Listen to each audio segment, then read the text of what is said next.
Hello, and welcome to Blackfeather Guild. Before we go in and say hi to the cast and get started with the show, I wanted to talk very briefly about viewer actions and a little bit about sponsors. So, first off, there's a number of ways that you can actually actively participate in the show through viewer actions. One of the easiest ways to do so is through retweeting the game tweet. You should see that somewhere in chat if it's not in there already. But you just click on that link and hit retweet, and for every 5 retweets that we get on that, it will add a bonus to the cast pool and the game master pool. Now, in most cases, that's going to be an extra d6 that they can add on to any roll. Basically, a great way to use that is if a player is almost meeting a DC, but they're just not quite there, they can grab one of those d6s from the cast pool, roll that, and then add that to their roll. Basically, is how that works. Same with the GM. So that's one of the easiest ways that you can participate that way.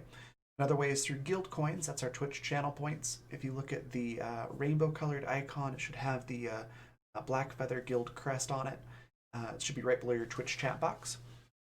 If you click on that, it'll show you all the different things that you can get with those. The biggest one being plot points.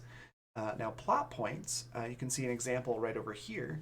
They all work pretty much the same way. It's just a matter of how big of an impact they have. So for the example, when we've got 2 plot points, the player of your choice gets something moderately helpful or unhelpful. Enter any suggestions for the GM into chat, or you can have the GM come up with something entirely on their own. So just choose if you want it to be helpful or unhelpful to the party, and that's kind of how you can use them. You can throw in your own suggestions as well. How those work: 1 plot point is something trivially helpful or unhelpful. 2 is moderately, 3 is very, and 4 is very to the entire party. So if you want to do something to help the entire party or really throw a monkey wrench in their plans, 4 plot points will do that. So that's guild coins. And then finally, we've got donations. So if you want to help out with keeping the lights on in the place, so to speak, there's a number of ways that you can financially contribute. One of those being coffee.com/Raven or raven.rocks. You can see both of those examples down there at the bottom. Those are the addresses to do direct donations. You can also do Twitch subscriptions or bits. Those work the same way. And then finally, Patreon. We've got a Patreon, which you should see in chat here any second if it's not there already. And our Bard tier patrons and higher get credits towards viewer actions every month that they can use on any show that they would like. You just have to let us know in chat how you want to spend those, and then we'll hand those out. So some very cool stuff. Before we hop over to see the cast, one last thing to mention is a couple things on this chart here.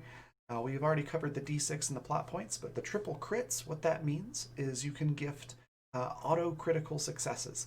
And you can, it's triple because you get 3.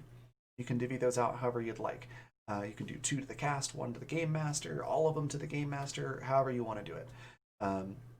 So they work much like the d6s. The cast members just grab that when they're available and they really need them and use them. So it's pretty cool. And then finally, the last one, introduce an ally or enemy NPC. Just give us a brief description of what you want this character to look like, kind of their character concept and a name, and let us know if you want it to be an enemy or an ally to the party, and the GM will basically take that and run with it. So really cool ways that you can participate.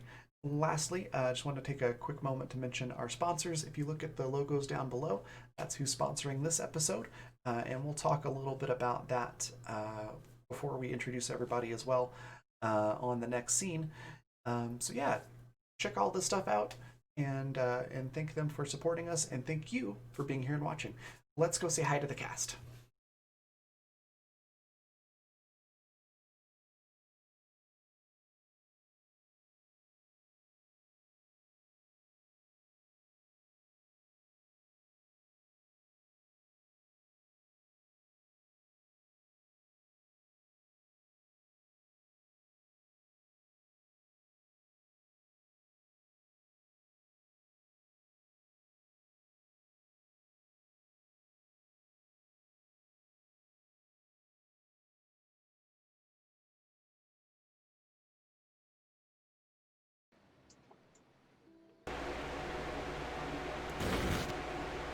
And hello, everyone. We are back with more Empires and Epitaphs, and it's going to be a lot of fun. We've got a special guest, and apparently we need to do musical chairs again. I'm not sure what happened there, but these are not all the correct names at the moment, so we're going to play musical cameras here in a second.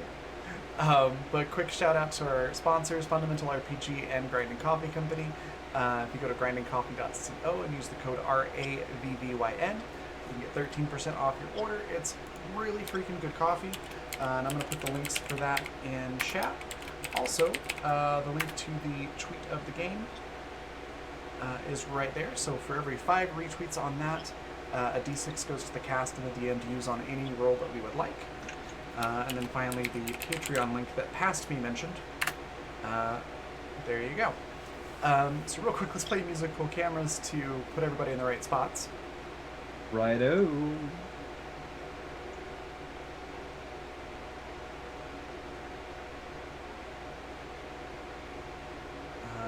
Okay.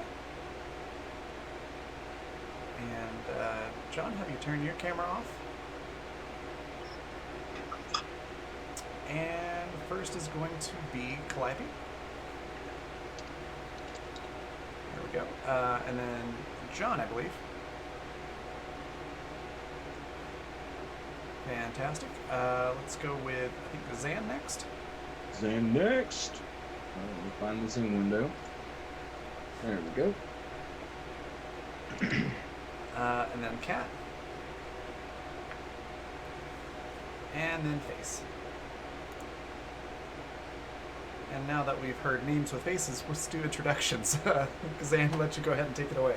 All right, fantastic. Well, everybody, thank y'all so much for stopping in and checking out this fantastic game of Empires and Epitaphs Episode 8.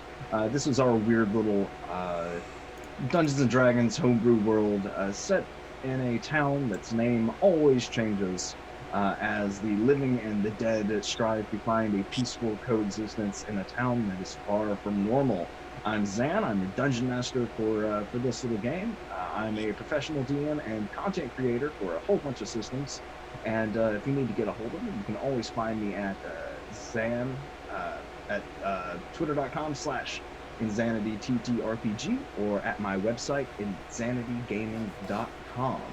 It's Insanity with an X. And yeah, we're going to introduce our players. So we're going to hear who they are, who they play, and where you can catch them at. We're going to start today with Cats. Hi, I'm a cat named Schrodinger, and I play Locrian, who is a bard. who can't speak and is a ghost and a pain in the ass. And that's me. Fantastic. And Calliope.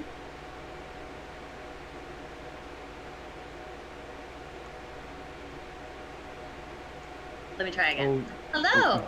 I'm Calliope, and I am playing Lady Diatomaceous, who is the revenant, who is the sort of town gossip and head of the tourism bureau and knower of everyone's business.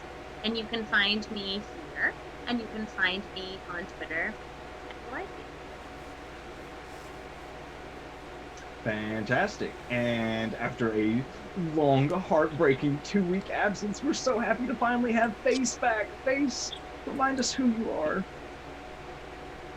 Yeah, hi, I'm Faith. You can find me here most weeks for now on, and at Twitter at GameFace. And I play Miev, who is a half-orc rogue with a really terrible memory. Excellent. And our new player starting this week, Hildian. Hi, I'm Ryan.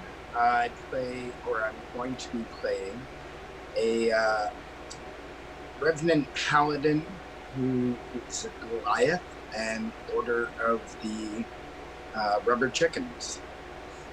And other than here, you can't really find me.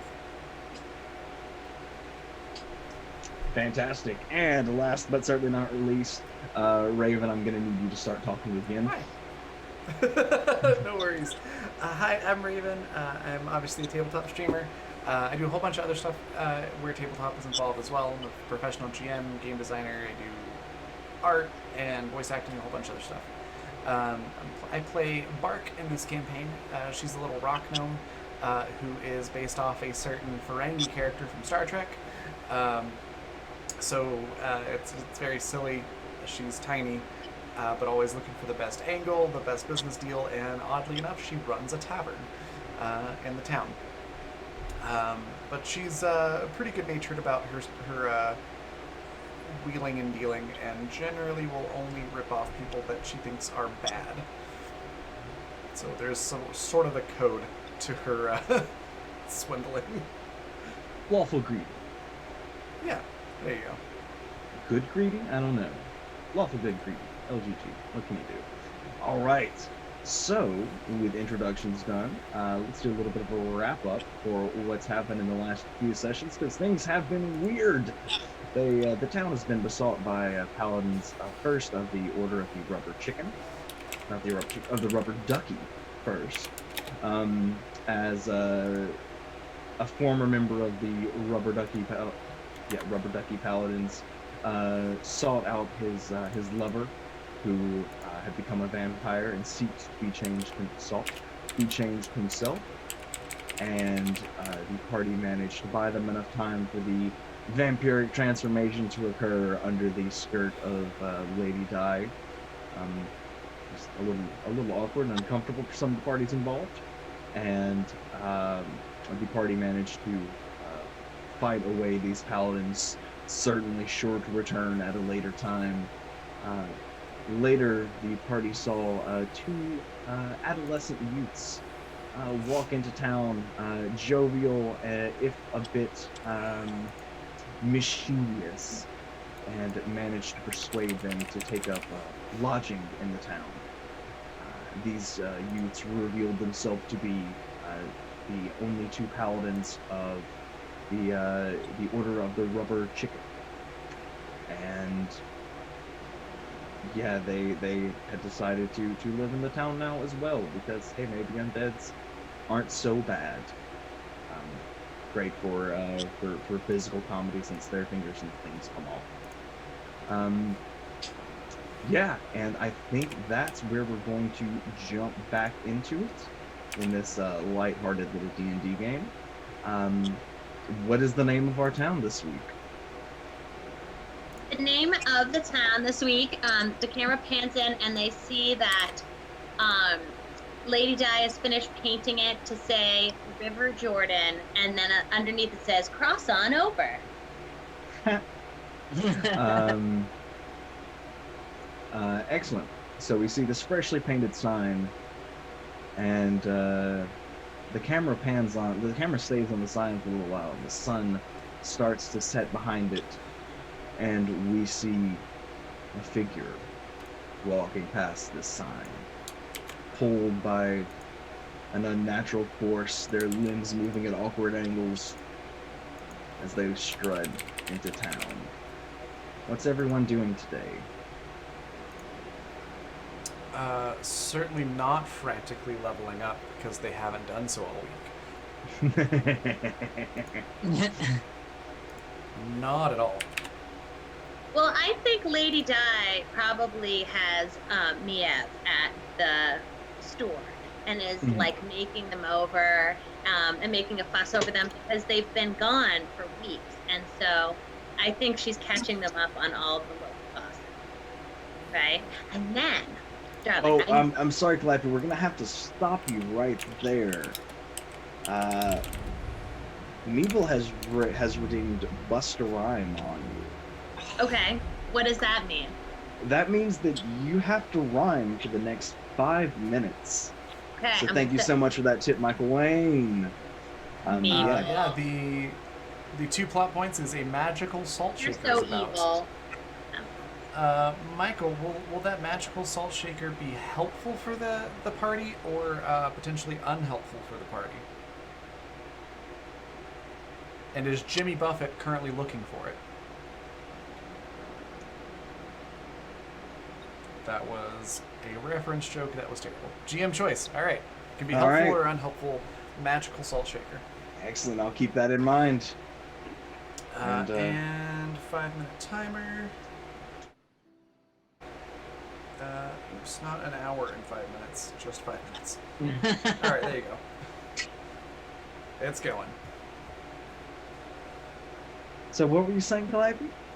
I was saying Lady Di says to Face, we had some vampires here. It was bad, but they turned out pretty rad. Sounds like an adventurous time. Did you and Terrence get along while I was gone? Terrence who? I don't know what I should do. That's fair. I forgot. I got you a present while I was away. Will you show it to me? I'd really like to see. Yeah, Miev runs back into the warehouse part of the florist shop and then comes out with a bolt of a very nice quality silk, but it's like a really busy purple and orange plaid color. But they feel very excited to have found this for Lady Di. They're like, look, I found this while we were out and about. Of course, thought of you. My goodness, that's so glad. I am certainly just so glad to get this present from you today. I guess I'll go play with it for a bit. Lady Di is not really a plaid person per se, but she wants it to look that way. No, there's not the trend of tartans isn't going to come to the River Jordan. It might, or it might end up in a big fashion fight. Ooh, thought I was going to catch you on that, Ryan. Excellent. So, Locrian, what are you up to? So Locrian, the last time we left Locrian, he was kind of like prepping to fight these 2 paladins, and I think he might, while Lady Di and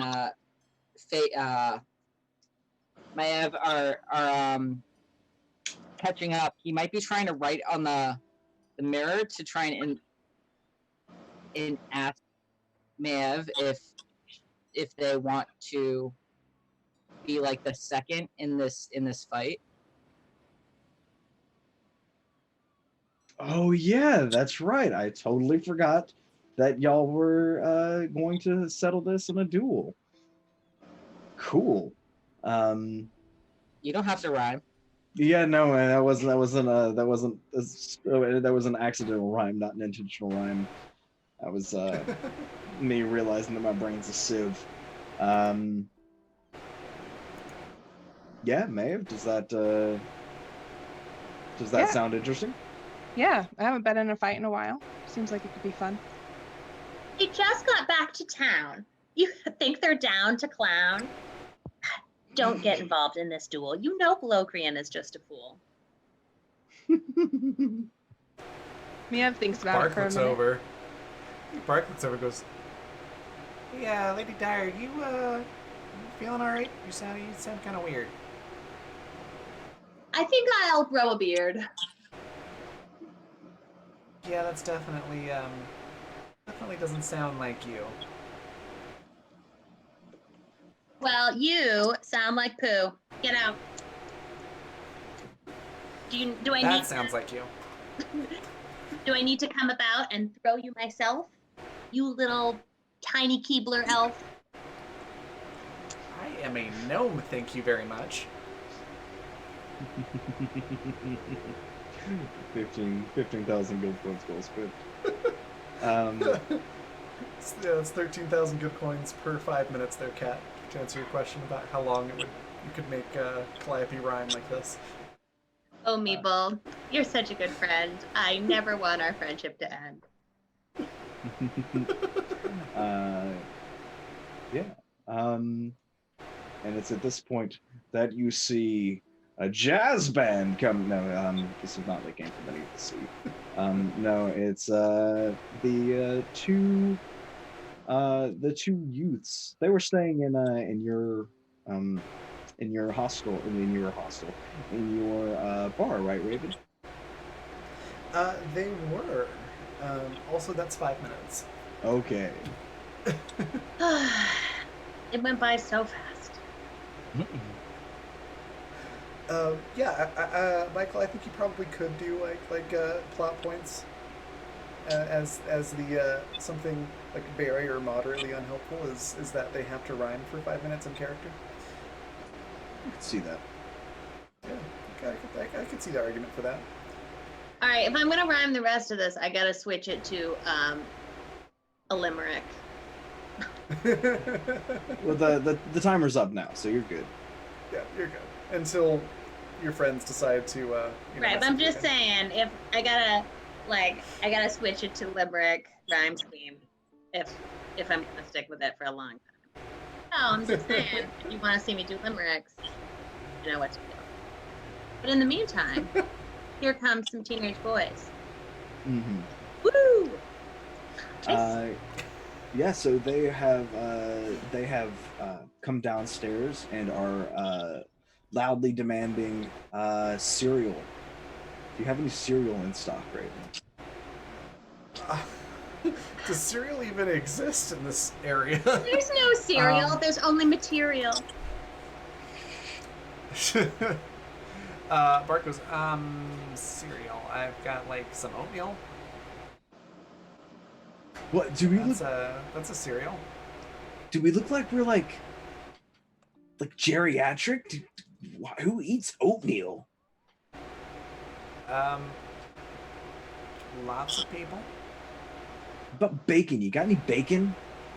I do have bacon. Yeah, let's get some bacon. Hey, Bob, cook up some bacon. Yeah, okay. And Skeletal Kobold begins to go to work. And I think Lady Okay. Di pulls herself up to her full height, and she's really, really skinny because she's made mostly of just bones, that are all sort of wrapped together with like a leather catsuit.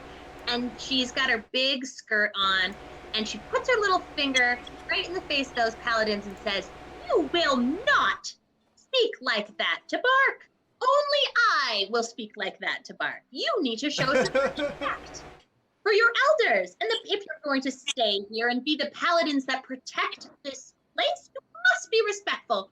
What would your leader say?" Psh, we don't have a leader anymore. Then I guess you aren't really paladins. Well, we will be once we take that sword from the stupid ghost. I guess you're going to have to find him first. And I sort of make eyes at Locrian to like evaporate or whatever.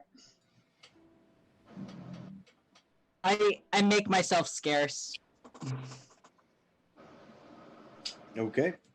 I will make you wash your mouths out with soap if you do not show a little bit more respect. And so will Miev. Right, Miev?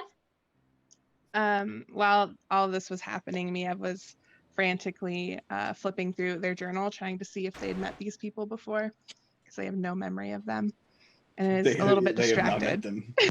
and is like, yeah, what Lady Di says. Go ahead and make an intimidation check there, Miev. I have a question. I have to pull up my character sheet. Can I use like perception or insight or something like that to tell if these kids like crispy bacon or chewy bacon better? Go ahead and make an insight check. Okay. Is a 23. You are sufficiently intimidating. Like, ugh. Well, okay, we'll think about it. You know, turn your keep the green thing away from us. Oh, you're so sweet. And I'm gonna like pat their faces obnoxiously and maybe like, do this thing that teenage boys love so much when old people do to them. Mm-hmm. Just the little bony fingers pinching into the cheeks. Yeah, and Raven, it seems like they probably like their bacon. Not burned, but with a little bit of texture, a little bit of crunch to it. Okay. I'm gonna tell Bob to only cook it just enough to where it's safe to eat, but very floppy and chewy. Discreetly, of course. Yeah, okay. When the bacon comes out, they start doing rude things with it and referring to it as flaccid. Before eating it, of course. They're not wrong. Yep. Bark just goes, huh. Never seen somebody do a self-portrait with food like that before. And I think Lady Di like looks very like proper, but her mage hand goes over and gives the air high five to Bark. Like,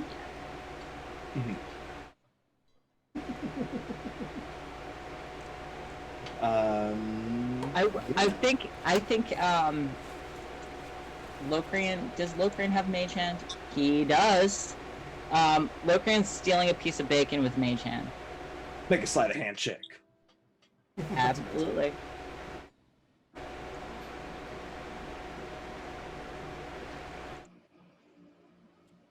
Where am I? Oh no. I pick up the bacon.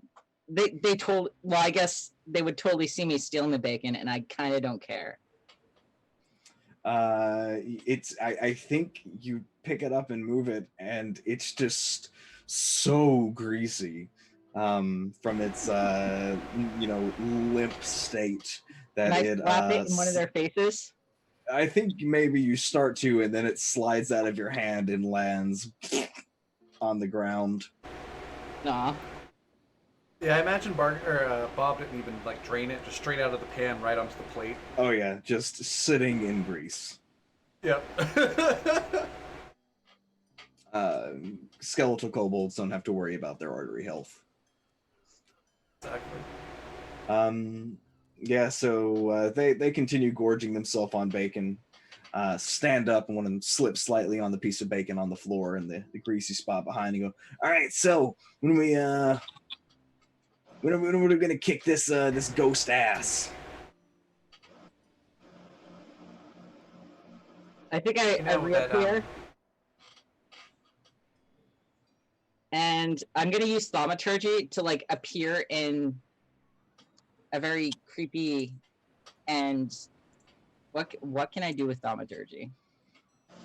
I can change the color of my eyes. Mm-hmm. Cause harmless tremors. can I make? Yeah, I'm gonna come down. I'm gonna make my eyes look fiery, and like I'm coming like down through the ceiling onto the ground. Eyes are flamey, ground is trembling, and there's like a chorus of frightening like voices, like the voices of 1,000 dying souls, just like singing in a chorus of "Be afraid, be very afraid." You've angered him. I hate it when he makes those noises. Woe be unto you. Oh no, you should probably go do something really helpful to the community to make up for it. Yeah, we're gonna get our sword back. I think I pull out the sword and I kind of like hold it above their heads. They just glare done it now. daggers at you. He's pulling his Damocles act. Can I call a like tourism bureau meeting, please, with the three of you? Can we have like a little meeting about these paladins? I thought we were gonna fight. What's the deal? Yeah, we are. We're gonna fight. We're just planning it, the fight, so that there'll be lots of spectators. I mean, I already got the flyers out there and the ring set up, but oh right, the other thing that we needed to talk about the fight, right? Like a little team huddle. I'm like, okay, so I am worried that those rubber ducky people are gonna come back. They were like very anti undead, and that is not great look for the tourism bureau of Jordan, of the River Jordan. But these I haven't been a teenager in a really long time. Are all teenage boys this smelly and obnoxious? They eat so much. Are you going to fight them, Lokran? I pick up a sword and I pick out one of my swords and I start waving it around, like very dashingly, and like looking really proud of myself. Are we going to allow this to happen? They're going to get hurt. I shrug and then I gesture around like, look at all these dead people here. I don't think it's a problem. Hurt is not a problem in the land of the semi-dead. I mean, I don't think they're gonna hurt Lokran, and I already sold tickets, and maybe they'll learn something. All right. Well, I just want to make sure that eventually, what I want to get out of this, darling, is I want to get like some sort of protective force against those rubber ducky people. But I don't know if these rubber chicken people are it. They seem a little, I don't know, disorganized. Maybe they'll surprise us. All right, fair enough. Are you helping with this, Miev? I'm very confused. Who are the rubber ducky people? And these are rubber chicken people? Darling, you have to pay attention when I'm filling you in on the gossip.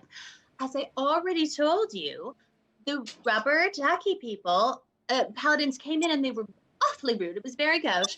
And then these rubber chicken people came in, and I was trying to get them to protect the town, but now they just want to fight Locrian because of the sword. It's a mess. But he wants you to help him with this duel thing.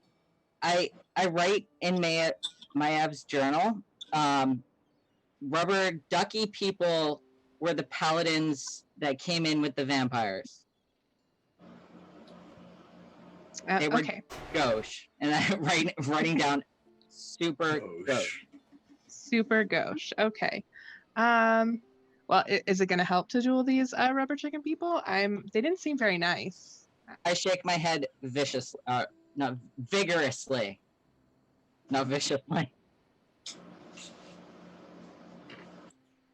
Yeah, I Or I nod my head, like in an affirmation. It's going to be helpful. all right, Well, then I'll help. Bark, when is this happening?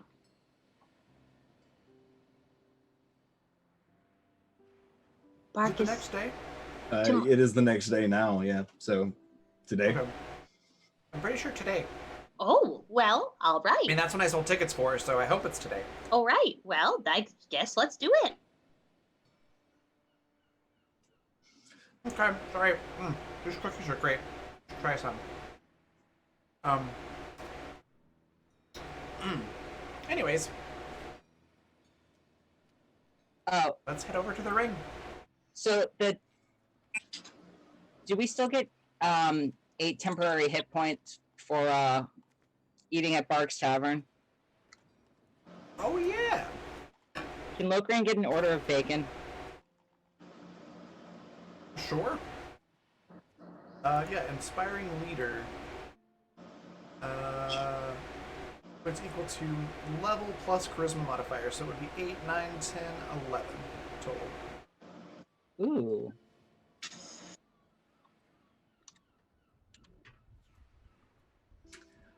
Mia would also like some bacon, if that's okay.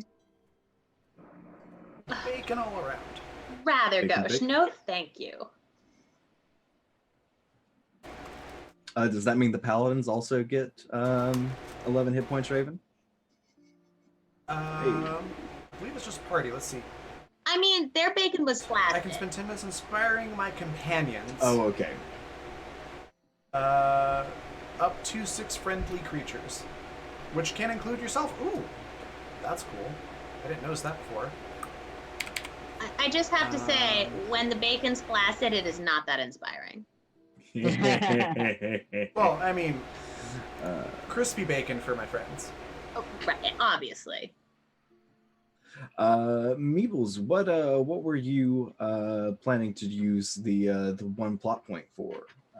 Let us know in chat, and we'll throw that into the story. That's 2 plot points. One plot point. Sorry, I'm blind. Yeah, just let us know in chat what you want to throw into the story, and we'll work with that. I think it was really good bacon for the party. Okay. Yeah. No, this bacon is the bomb diggity shiznizzle.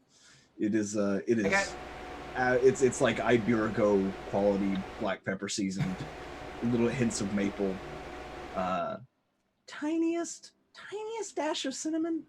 It's baller bacon. I lean over and like, I got your bacon from my private stock. Here's was the cheap stuff I got like a week ago. Does it do anything helpful to our stats? For 1 plot point, no. Okay. You just got to hear me You get describe 11 really temporary good hit bacon. points.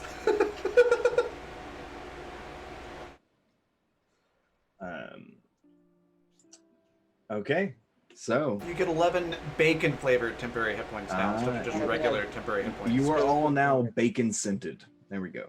That's the that's the 1 plot point. So you all do you all make your way to the arena on the outside of town? Or I guess this would be in the center of town. Yeah, the youths are making their way down there, and you can see one of them is hyping up the other pretty good. Or the one acting as the hype youth is probably not the one fighting, and the other one is looks maybe a year or 2 older, a little bit taller, and a little more stockily built. Yeah, they get into the ring, and one of them stays on the outside, and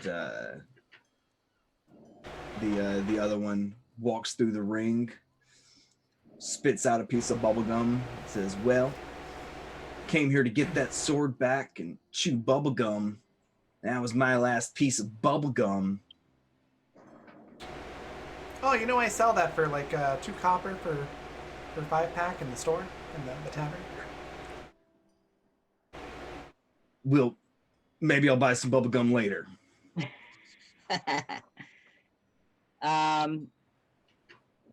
I think I'm gonna take the sword. Does the sword have any like special stats? Exkilator? Yeah. It's a +1 magic great sword or magic long sword, and it begocks when you swing it. That's the only things that you're aware of. So it's not necessarily anything better or worse than the necromancer. Yeah. And Excuse me. if I use the identify spell, will I learn anything new from it? It has a strong holy aura that has yet to be activated. Oh, Ooh. You can also make foul attacks with it. I definitely want to cast. I'm gonna go over and I'm gonna see if I can convince them to like one of my party members to like stall for 15 minutes so I can cast identify as a ritual spell. They're definitely giving you the old razz while you're stalling. What's wrong? Ghost too afraid to fight? Man, I wish I could hear your knees clacking because you're so scared, but you can't because you're a ghost. Schmitty. What a schmitty little ghost. Can I play Bard for a second and try to hype up Lokrian? Sure. Well, I can use Like, bardic inspiration on myself, right? I think so. But I'm thinking like pull a Chaucer from A Knight's Tale when when Will has to get his armor repaired or something like that. I can't remember what exactly was going on. But like hopping up to rile up the crowd and give a speech to buy time. It's kind of what I'm going for. Could I do that with persuasion? I think this is more of a performance. Darn. I don't have as big of a bonus for that, but okay. That is a... No, it's a 16, and I'm going to add a d6 onto that. Okay. How are you hyping them? So it's a 19 total. Mm-hmm. It's a good question. How am I hyping them?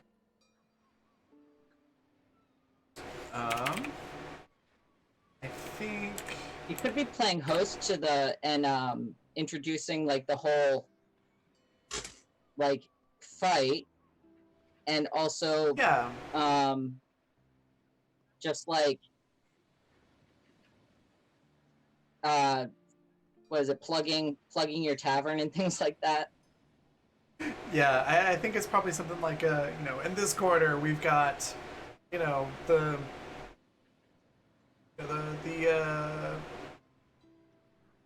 small of stature, the young of face, the mighty of dweeb, paladins of the Order of the Rubber Ducky or Rubber Chicken, and in that corner we've got Bark's Tavern, where you can get really good deals on cocktails and dinner, and we've got concessions and a booth. We got a little cart that's going around. You might want to make sure you flag that down. We've got some roasted nuts in there and some sausages. Really good food for watching a fight. And goes off on that for like 5 minutes about the entire menu. And then goes, and in this corner, we've got Lokrian. It's kind of quiet. He's got 2 big swords. He's mischievous, cunning, and also kind of an asshole. But we love him, and push her out of the way and be like, all right, these young fools don't stand a ghost of a chance. And what a great day it is for a fight. We've been having fights here for hundreds of years, and I don't think I've ever seen weather quite like this. What about you, Bark? I think we're involved in all those fights, weren't you? Yes, well, let's let bygones be bygones. I think that Lokrian has a bone to pick with these young upstarts, and they are gonna just get a real can of whoop-ass opened on them. And after that, you can get a can of beer from Bark's Tavern. That is true. Or coffee from Grinding Coffee, which is 30% off if you use. Hashtag sponsor. Product placement. Yeah, and I think as all this noise and commotion is going on, I think we see a silhouette walking deeper into town, drawn to the noise, slowly approaching all the commotion. And yeah, with the stalling done, Locrian, were you going to use Bardic Inspiration on yourself? Oh no, I wanted to cast Identify as a ritual spell. Yeah. To see if I could identify what the extra thing is with the what is it, Oh no, the unlocked abilities were what you got with the hidden abilities were what you got with the identify spell. Oh, damn it. Yeah, otherwise you'd have had no way to know. Okay. Yeah, I can cast a Bardic Inspiration on myself. Okay. And I'm gonna cast. Can I also cast it on Maev? Sure. This is a one-on-one fight. Just a heads up. Okay. Yeah. Well, you can certainly cast it on Maev anyway. Yeah, I'm gonna cast it on myself for now, and then if Maev has to go up, I've got 4 a day, so I'm not really worried about it. Okay. So what's up? Next, initiative. Initiative. You and the youth square off, and things are about to get. Oh no, don't do that! Don't do that.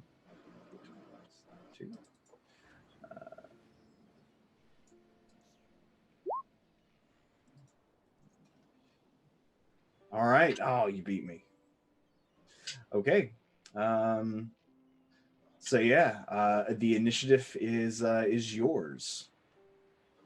You're standing, squaring off in the ring. They've pulled a large two-handed, what appears to be baseball bat, with metal rings around it. And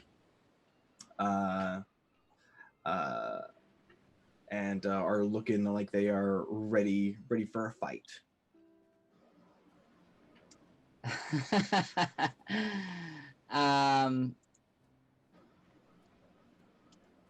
I'm gonna cast Zone of Truth.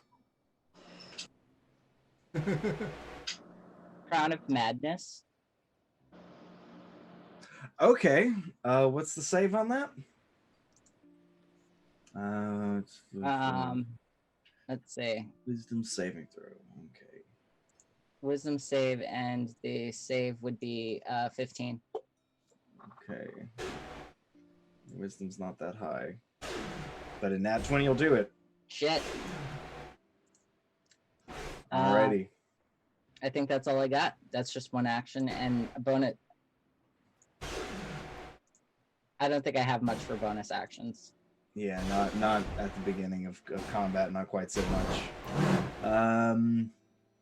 Yeah, fear's definitely in action. Okay, so is it their turn? Yeah. I didn't mean to hit that, sorry. No worries. Yeah, they go, Psh, who's that? Who's that? You know, that was garbage, man. It was garbage. Did you actually think that was gonna work? Man, Schmitty, you're embarrassing yourself. And they run forward with their essentially great club. And they do a swing on you. Does a 24 hit? Yes. That'll do it, yeah. Yes, Raven. Could I potentially have a giant, like, 3-person slingshot and be launching, cheap screen-printed tunics into the crowd that says, "I found my fighting spirit," and it's like in ghosty letters at Bark's Tavern. And like on the back it says Team Locrian. Why the fuck not? I like it. Cool. Bark's going around like Bob and some other employee and just launching them into the crowd. Okay, so. Oh no, didn't realize it was going to do that.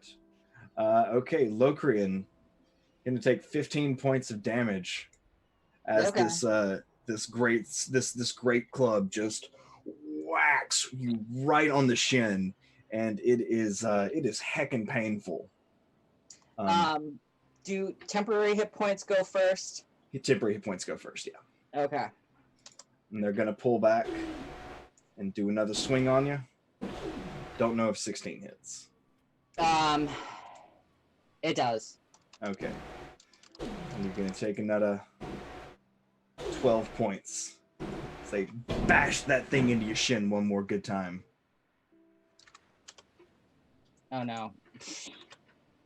60 minus 12.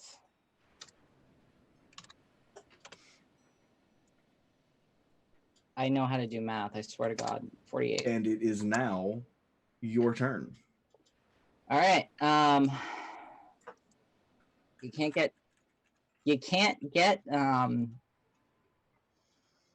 nat 20s all the time, right? Ain't that the truth?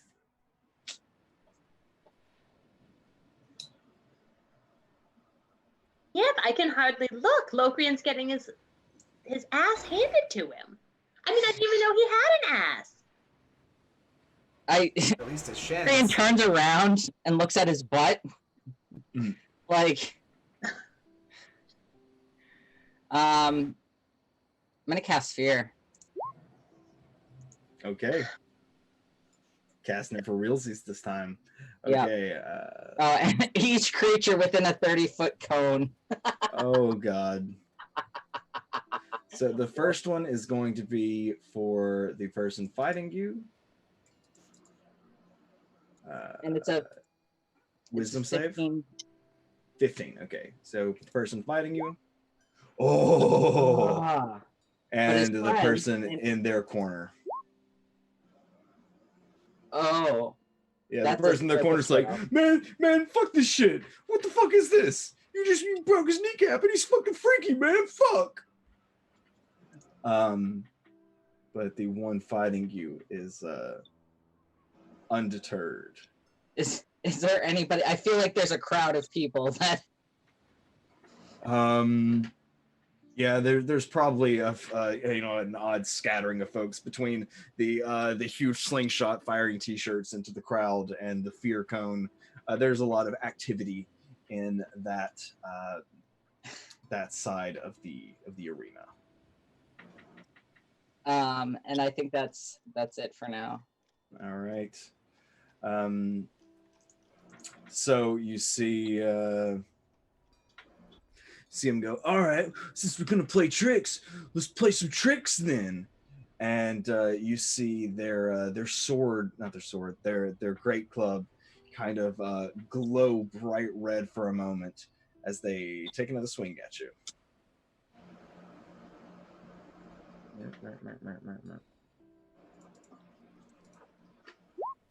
The 17 hit. It does. Okay, so that's roll. Oop, nope. I guess that's not gonna work. Okay. Roll 2d6 plus 3. So it's gonna do bupkis. You're gonna take 6 bludgeoning damage in addition to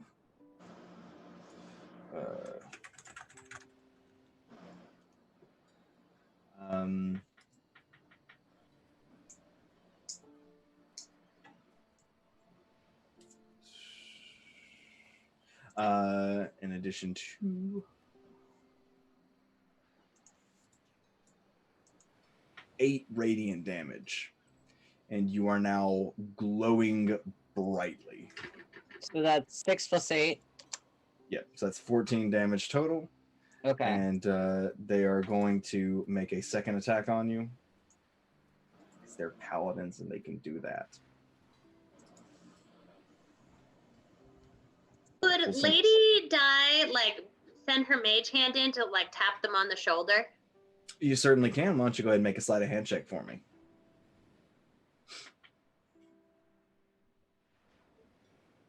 That'd be sleight of hand or sleight of mage? Damn. Eh, Wasn't yes. very good. Yeah, they see it coming. Oh God, that is what? Oh God, no, we're gonna roll 1, not 2. Okay, try that again. Yeah, still another hit.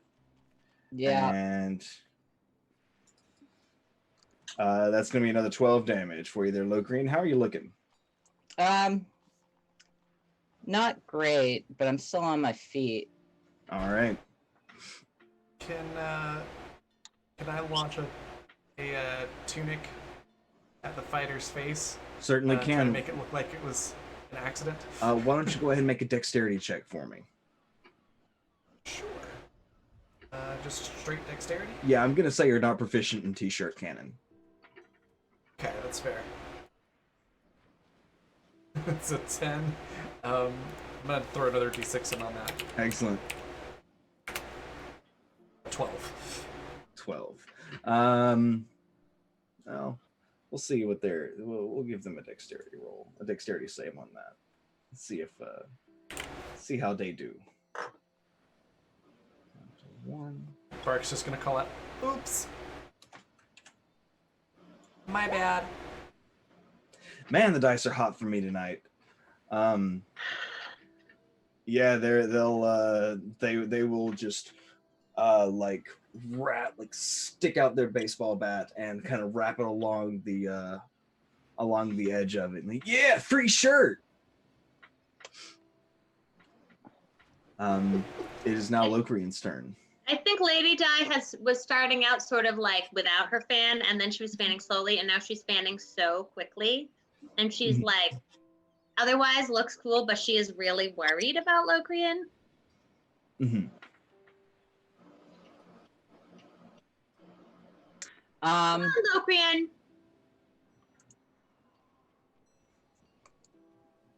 Come on, buddy. You can do it. Robin, this is not working out. Something about it. Thunder Wave as a level 4 spell. Certainly can.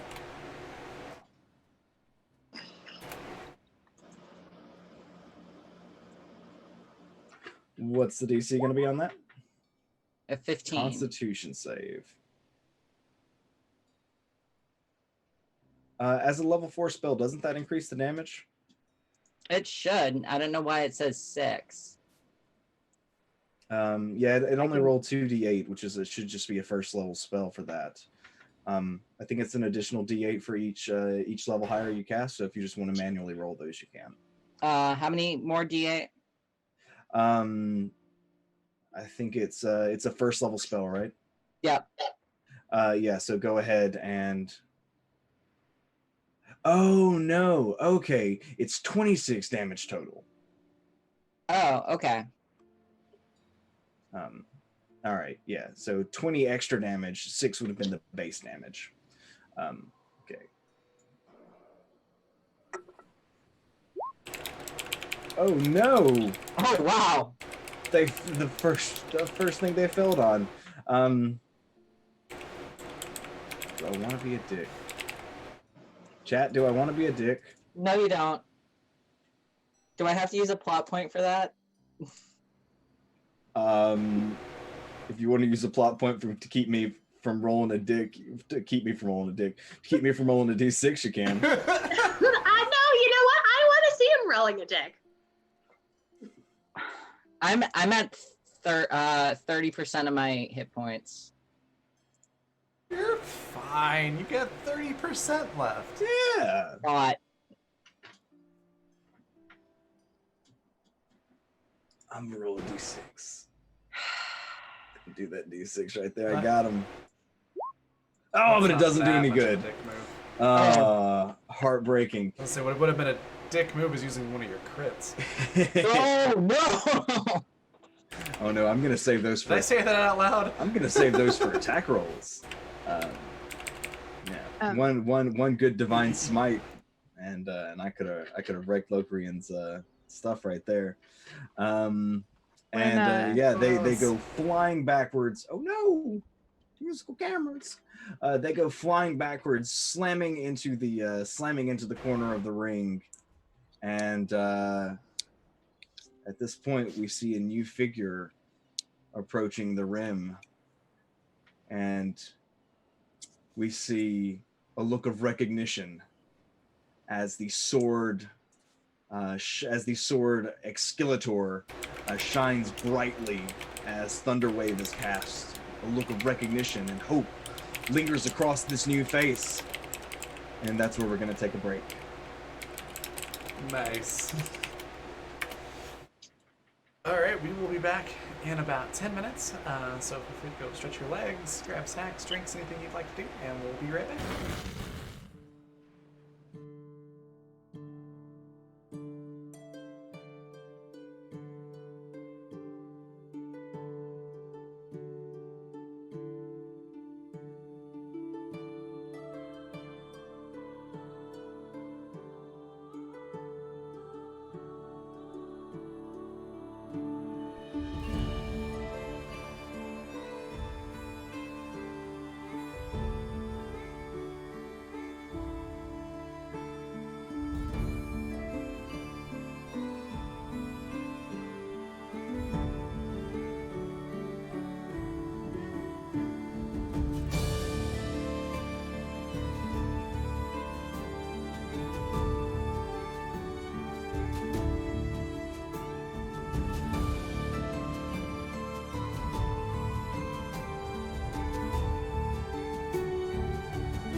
And we're back.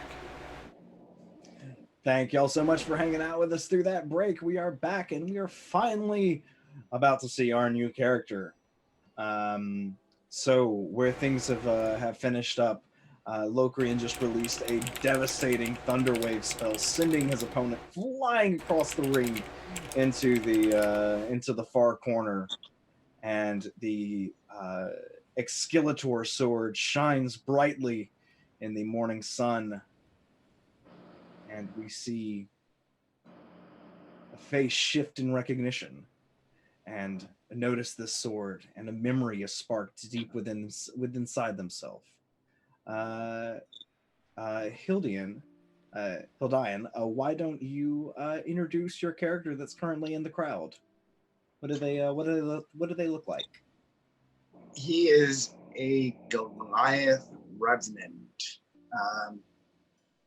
He also has spiked armor, which has soft waves of smoke wafting off of him.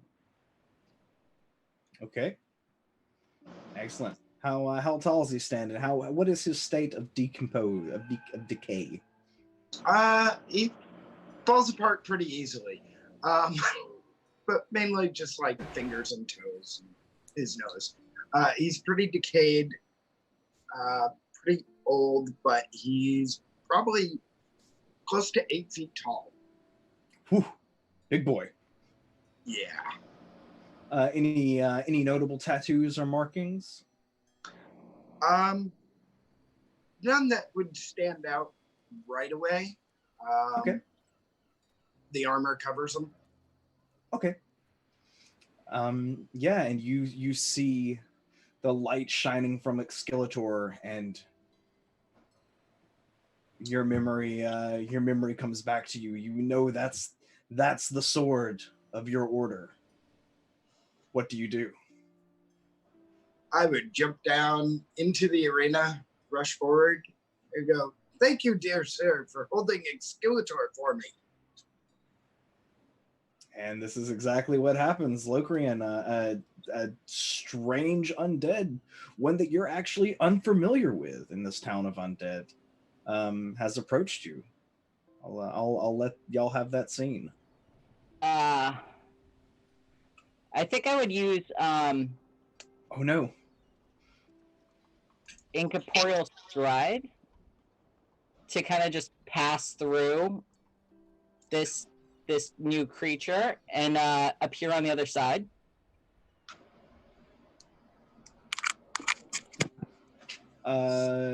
Can we get Hildian and Mav to turn the cameras off real quick?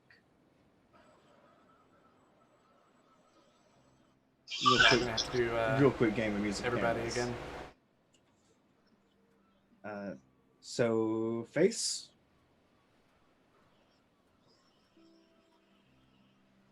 Nope. I think it's gonna have to. Oh, be it's gonna have to be everybody. Oh man. Okay. Musical cameras. All right, Calliope. Sorry, here I go. Then Haldian. Then Zan. And Zan. Then Cat. And Face. Awesome. So, yeah. You're using what spell? It's not a spell, it's a trait of being Okay. a ghost. It's called incorporeal stride, and it just means that I can pass through creatures and walls that are corporeal. And as long as I don't land in a wall, I'm fine. Does that include your equipment? I would assume so, because it doesn't say I can't. I think the bone sword goes with you, but your arm is stuck halfway through. The one that's still holding Exkilator does not pass. I think I would lift it up and Okay. around. Okay. Because you lift it up, you'd bring it up to about face height, and I'd be like, "Oh, cool, thanks." I also have a flight speed, so it might have to be like a dex check to see if we can. I'm running past you, and I can run like through and around you.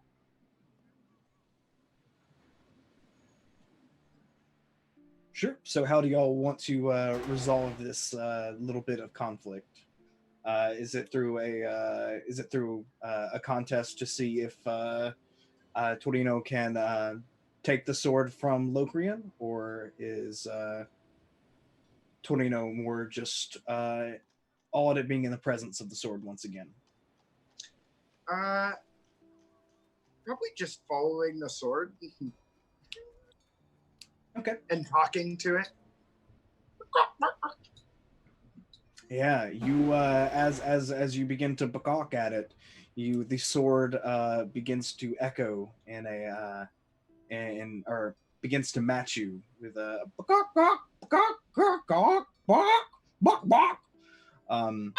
its And, own.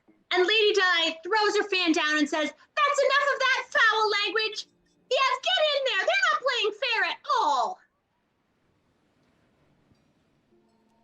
And I'm gonna push Miev into the ring. Like, go get them. Yeah, I think Miev is going to cast Fog Cloud, because that's their go-to spell, to try and give Locrian some cover in Okay. case he wants to escape. So the ring is covered in a dense blanket of fog, and the youth is now standing up at this point and goes, "Hey man, that's not fair. What the hell? Everybody, who are all these people? This was supposed to be a one-on-one fight."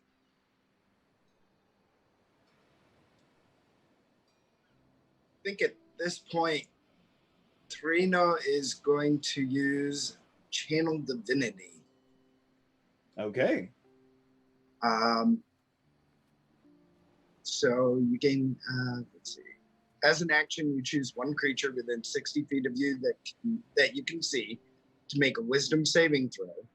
Fiends and undead have disadvantage on this saving throw. On failure, the creature is frightened and its speed is reduced to 0. It cannot benefit from bonuses to speed for 1 minute or until it takes damage. Okay. Who are you casting this on? Locrian. Okay. Can you go see ahead me in the fog? And yeah, go ahead and make a perception check to see if you can find Locrian first. Oh, that's not going to be good. Don't even know if that popped up, but yeah, it did. Does it say that you have to be able to see the creature? It does, as a creature that you can see. Okay. Locrian, go ahead and make a stealth check for me. Okay. Does he get advantage because of the fog? No, because he was hit with a branding smite earlier, and he is glowing. So he's still he admitting. gets disadvantage because he's undead. Oh, that's. This is for. This is a different thing. Yeah. Oh, okay. So we're gonna say that the spell is not. 19. Okay. We're gonna say this ability is not. It's not expended because you can't find the target in question. Okay. So you haven't expended your I think one use of. Just to clarify, I'm sorry to be that guy, but this is me, that guy. Isn't Locrian's arm like sticking out of his chest? I think Locrian picked his arm up over. Okay, because I was gonna say it would be pretty easy to see him if he was stuck in his chest. Okay, thank you for clarifying. No worries. So the fog cloud is blanketing. You can see a faint outline of where you assume this person to be, but it's because of the fog. It's pretty difficult to see. I'm gonna call back out to Exculpator. I'm gonna cast silence on the sword. You can't cast silence on one thing. You got to cast silence in the area. I'm casting silence in the area. Okay. So I need everybody within 20 feet to make a saving throw. Does the sword have to make a saving throw too? The sword does have to make a saving throw. What type of saving throw? It will be a nope. No, there's no saving throw. It just automatically works. No, so yeah, everyone inside of the ring right now is completely deafened. Yeah, Mayev, that includes you. So it is foggy. It is eerily silent. How do we proceed?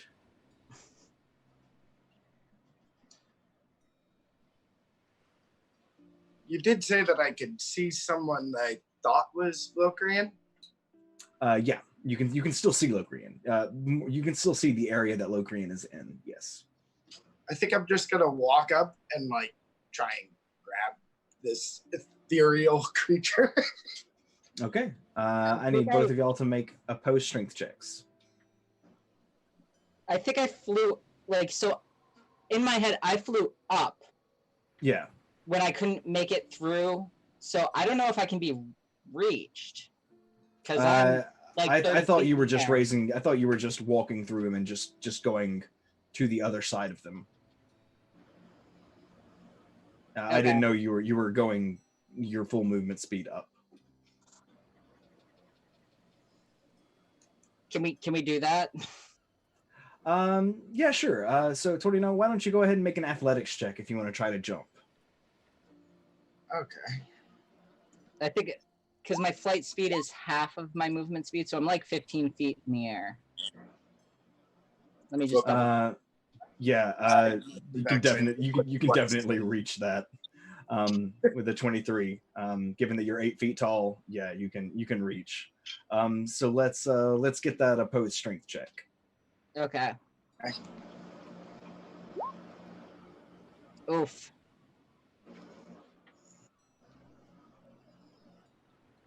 Strength. Well, it's not going to make any difference for Cat, but yeah, I got it's a strength but check, there not we a go. strength throw for you there. Strength save for you, Hildian. Hildian. Yeah, that wasn't a strength save. Okay. We do have D6s available. I'm gonna use my bardic inspiration. Okay. On myself that I get a D6. Okay. So now I'm up to 12. Okay. So Hildian, you can use the D6, and Sure. if you get a 5 or a 6, you will overcome. I will give that a shot.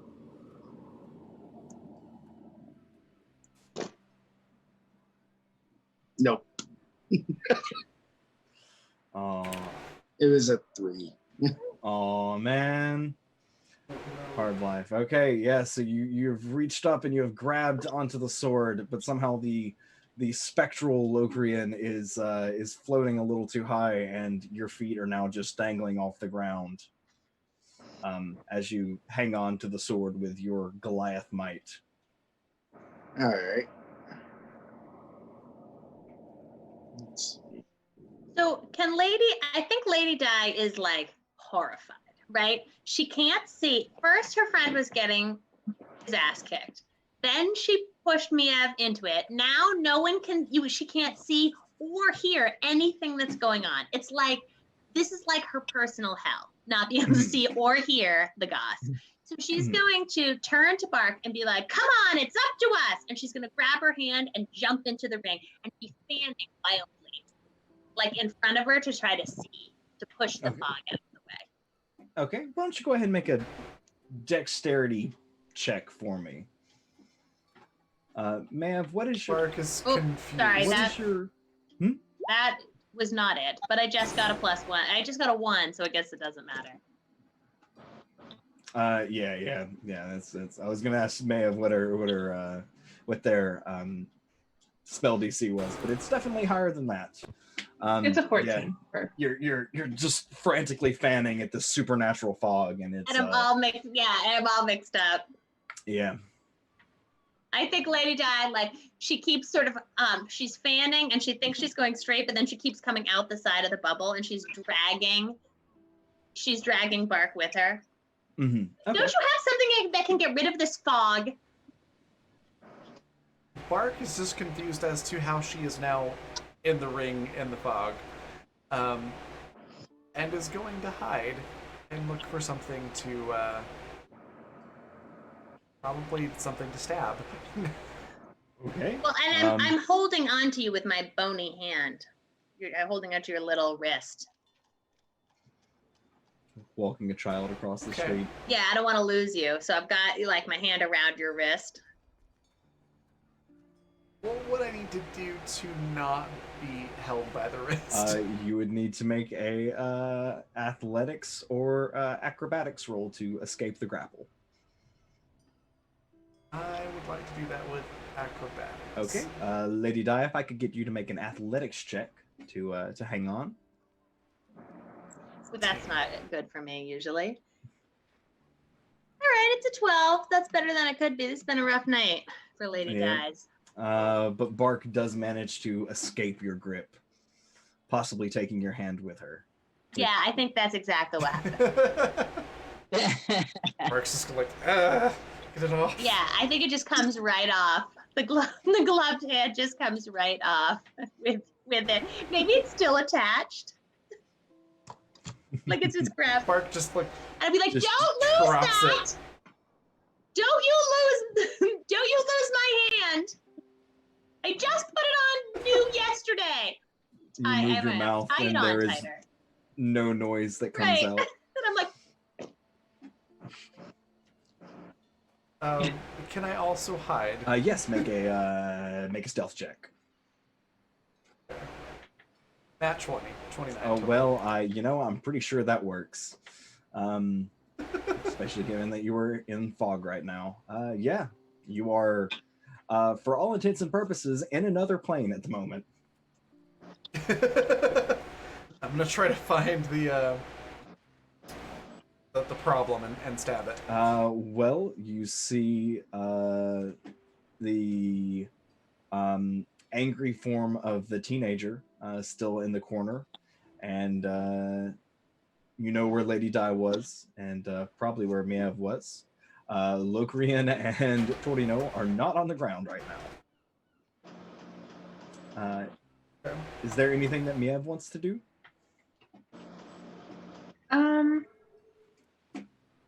I think Niev wants to. I've been trying to decide. I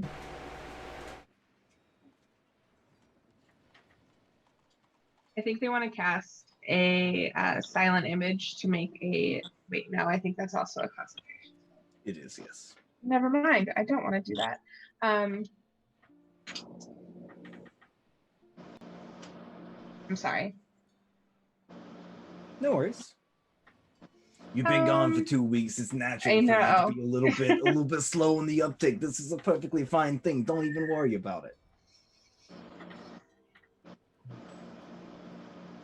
I say Miev also wants to hide and try and flank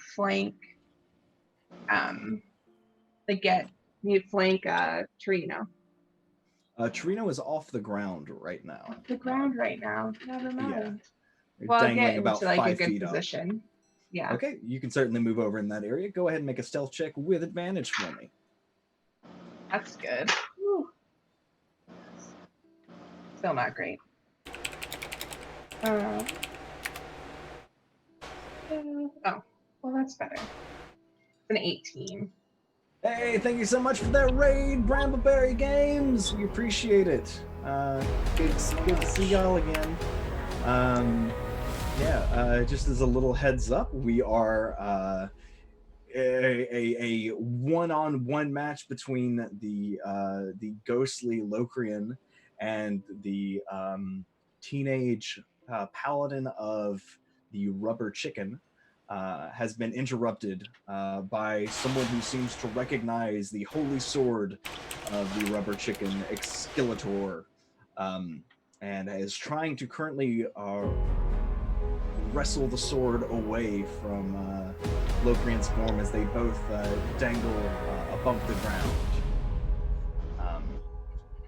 Yeah, and things are getting a little crazy right now.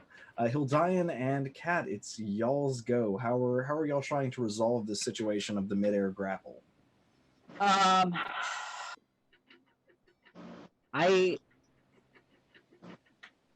I was gonna try and message, but magical silence doesn't do anything for that.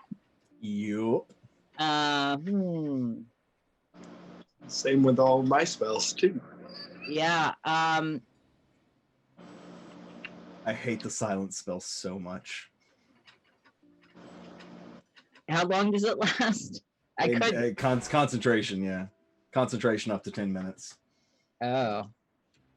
That's why I'm glad all my abilities are hide and stab. Yep. No talking required. Can't even mercantile. So It's true. shit. So I can't cast another spell and keep it, right? You can if that spell does not have verbal components or is not concentration. No spells with verbal components. Kind of like a moot point for my character, regardless, because my character can't speak. You would still be. I'm assuming that typically you would require like thaumaturgy or something to make the verbal components. Okay. I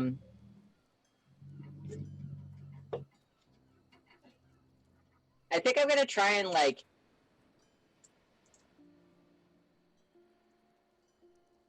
I'm going to try an unarmed strike at nope, never mind. That doesn't work. Yeah, I'm just gonna try and like hack at the person holding this sword with the necromancer.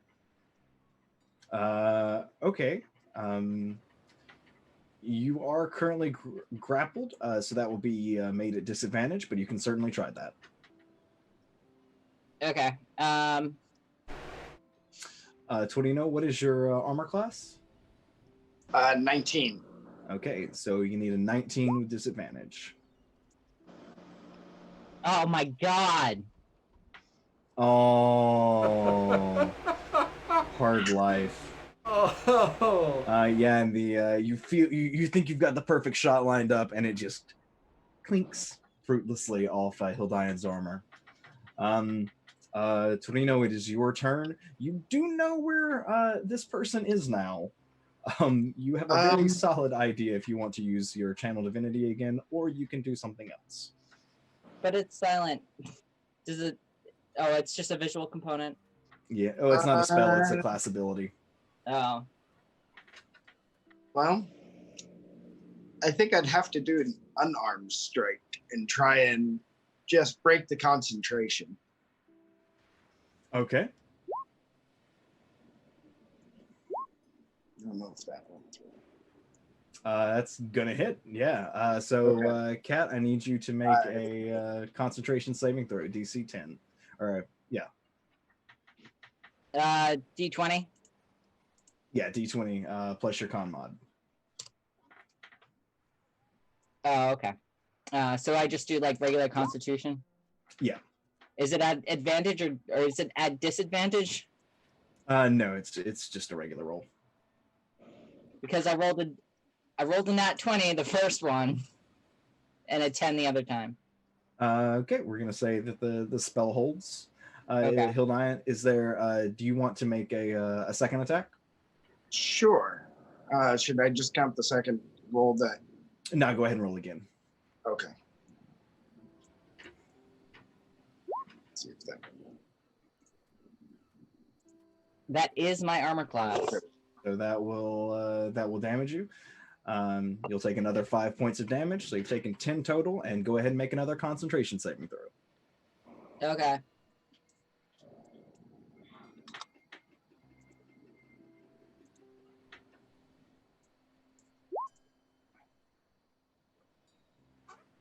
That's a 19.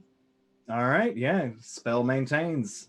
You have been punched or kicked twice, and Torino is still hanging from the sword. That would be I- very impressive if Torino kicked him. Hey, high knees. High Like, knees. in full plate armor? I want to see that. That is a thing I would pay to see.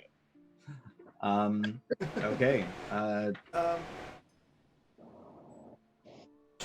So Bart can't really see what's going on with Torino and Locrian because they're All you can see is the glowing outline of Locrian, right. Okay. shedding light in a Then 5 I foot want to square. go.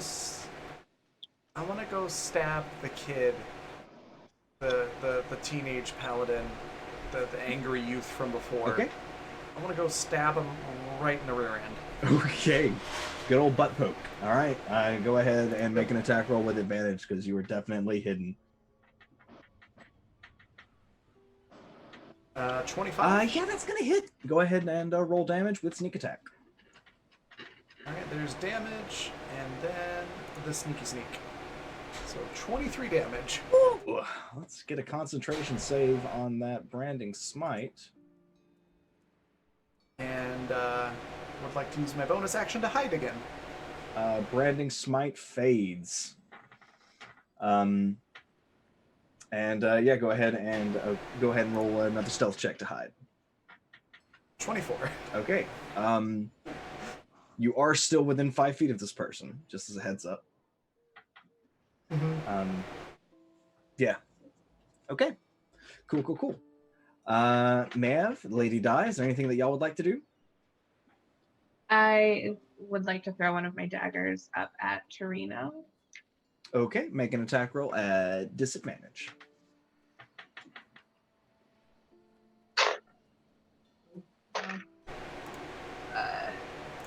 An 11. And 11 is not going to reach that armor class, unfortunately. Yeah, that's all. Okay. Lady Di.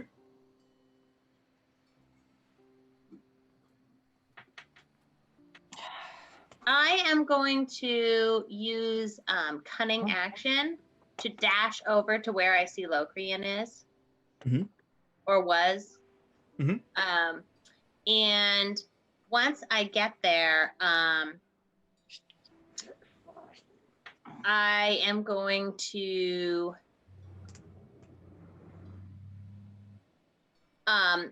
start, I guess I want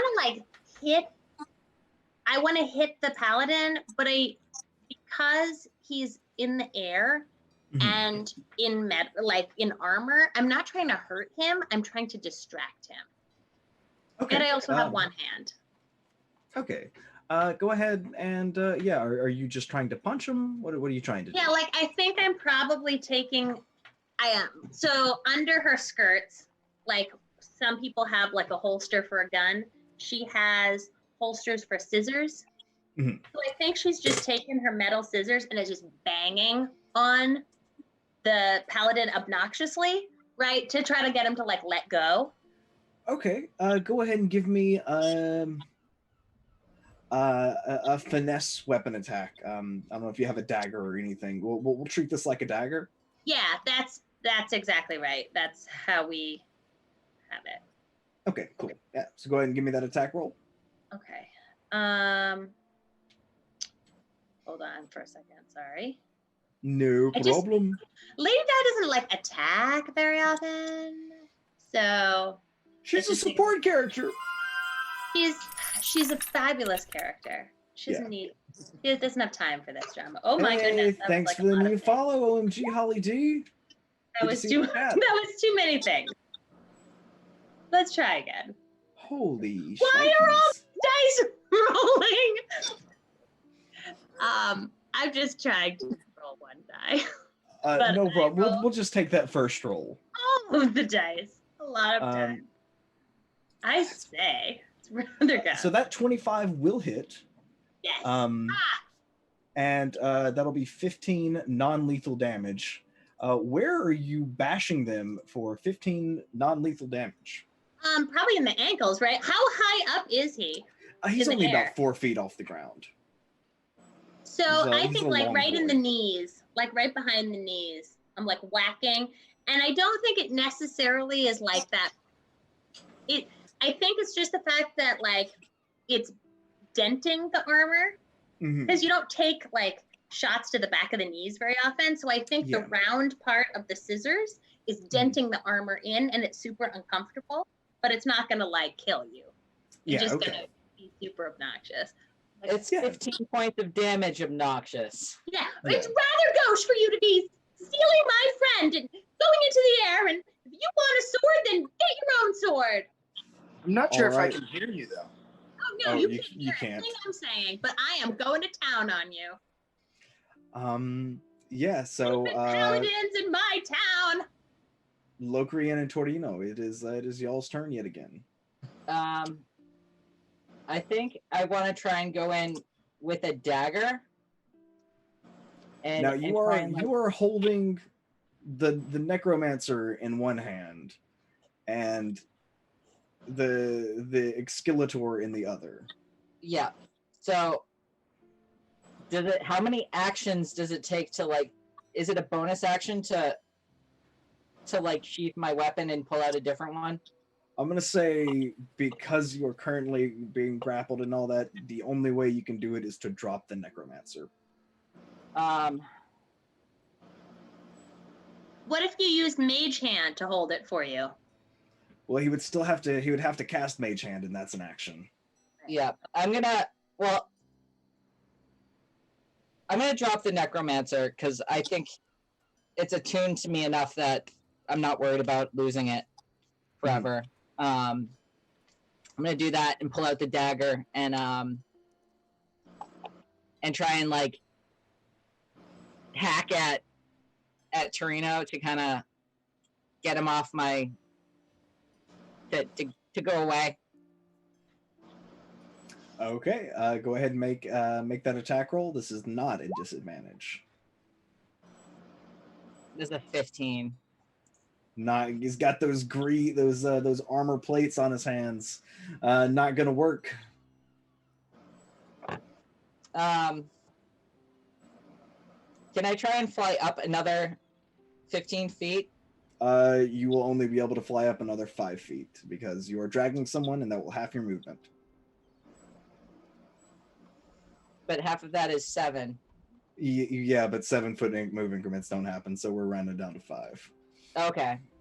So yeah, I'm gonna move up another 5 feet off the ground. Okay. Hildian, it is your turn. You are currently roughly 10 feet off the ground. I'm gonna say as a bonus action, I'm going to cast Shield of Faith on myself. Okay. Does that require verbal components? It doesn't say so. Yeah, so components VSM means verbal, somatic, verbal. and material. Okay. Yeah. Oh, then I guess I'm not gonna do that. No problem. Guess I'm just gonna punch Locrian one more time. You can punch. You can try to yank the sword away. It all depends on what you want to do. I think I'm gonna do the punch and then try and yank it.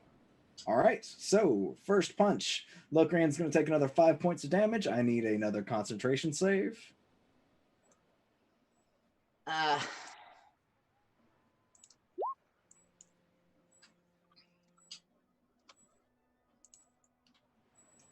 All right.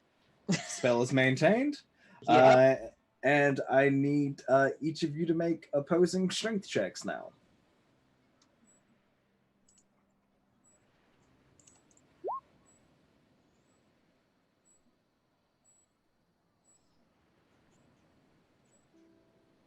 I don't know if mine went through. Don't roll a 1, Hildian. No, it according to this, it's a 20 plus 4 because it came up with a nat 20, but it's not going through. Oh. Huh. I think I didn't click the little blue one. There we go. There we go. I mean, it's a 13, but it still works. Okay. Yeah, and you Yeah, I clicked the blue button. yank Or the red sword. You yank the sword from Locrian's hands and fall heavily on the ground, taking 10 feet. Taking 6 points of damage as you land heavily on your back. Okay. The ground, for those of you in the ring, you feel the ground shake, but you hear nothing.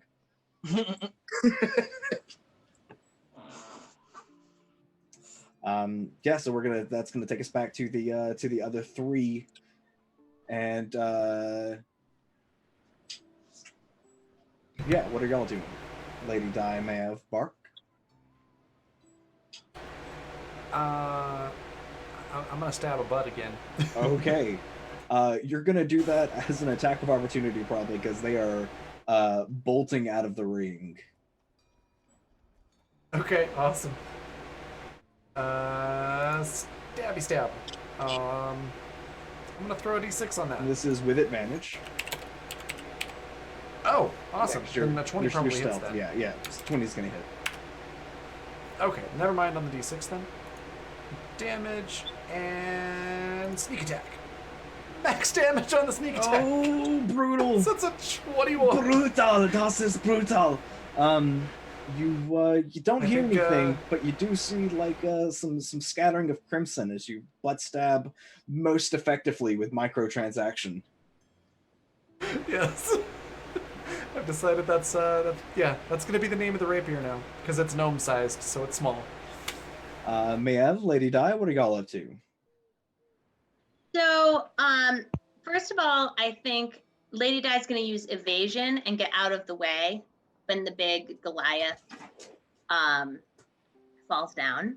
Mhm. And so, and that means that when I am subjected to an effect that allows me to take a dex saving throw to take half damage, I instead take no damage if I succeed on the saving throw and only half damage. Okay. So, I think that the first thing she'd want to do is try to get out of the way of the big man.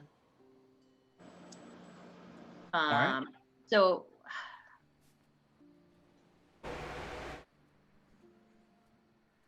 I'm sorry, I completely missed out. There was a spam bot in chat, and I completely missed out on the first part of that. so I just wanted to get out of the way. Okay. Yeah. So Yeah, you were. But then I'm so pissed. I'm like so pissed. I got out of the way, and I'm like, I have like unbelievable persuasion skills. I have unbelievable performance skills, and I have been bitching this guy out for like 5 minutes straight, and he doesn't even care because he cannot hear or see me. And so I am just gonna jump right on him and start like, I can't punch him because I only have one hand, thanks to Mark taking my hand. So I'm gonna like rummage around in my purse, and I'm gonna pull out, like I wanted to pull out something really useful, but what I got was a shaker of salt. Excellent. I'm like just straddling him, and I'm shaking salt into his eyes. And he is being solidly assaulted. Thank you for that. Being assaulted, yes, by me, the one-armed bandit. And I'm like, take this, you asshole, but he can't hear me, so it's like this. Just silently Can, salt-shaking. Can I interject what the magical effect of that salt shaker is? Oh, sure. What have you got? So, feel free to say no and put in something else, but I think it would be hilarious if the salt shaker, when you pour out of it, it starts playing Margaritaville. Yes, but we can't hear it. No. Except you can't hear it right now. This penetrates the silence spell. I love it. The only thing that can penetrate the silence spell. Some people claim there's a woman to blame, but it's your own damn fault. And as you shake, your voice echoes, and can be heard by the others. That's also isn't that also the moral of the story of the Iliad? Some say that there's a woman to blame, but it's your own damn fault. I feel like save it for Pretty much. We're in the middle of a battle. Book club is until next Tuesday.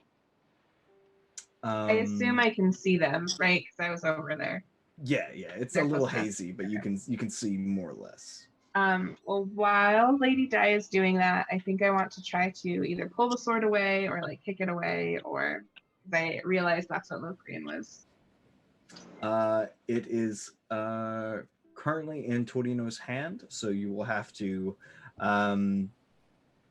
make a strength check to rip it out.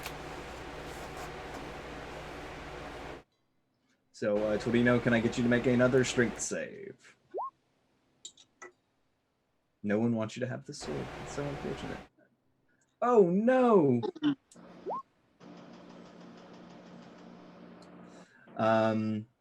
So you begin to pull it out, and you rip it from Torino's grasp. And as you do so, it looks as though you get a few feet away from it, and what appears to be spectral feathers almost begin to coalesce around Torino's hand, and a giant chicken beak extends from his open hand and grabs the hilt from your grasp, and the sword shines brightly, dispelling the fog, dispelling the silence, and you see briefly a giant rubber chicken with flaming wings, flapping slowly above the prone figure of Hildian as they are supernaturally brought to his feet, and the sword slowly floats and falls into his open hand.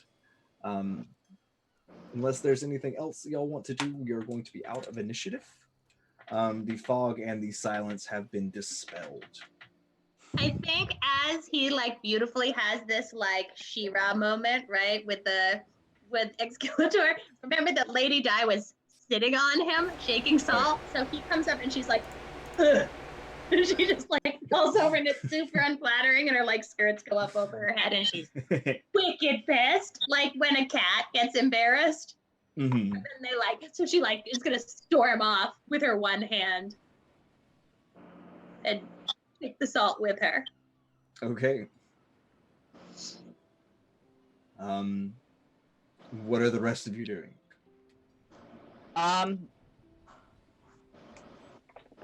I don't know that I am. I don't want the teenagers to get off that easy. Where's the paladin I was fighting, and how is he looking? He is running away, limping as his butt is bleeding. No idea how that happened.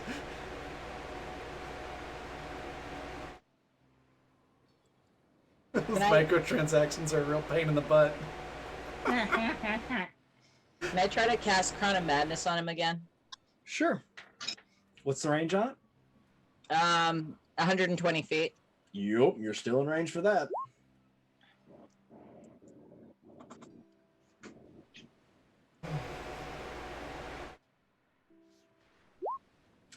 Yeah, they're gonna fail on that one. Okay. I want to make him attack his friend. Target normally act on the turns. You can act normally on the turn if you choose no creature or if no within its reach. You must use your action to maintain control.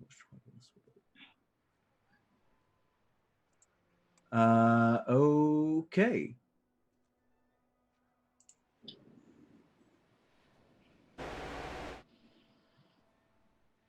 So, yeah, I guess as they're running, they're going to make an attack on their compatriot,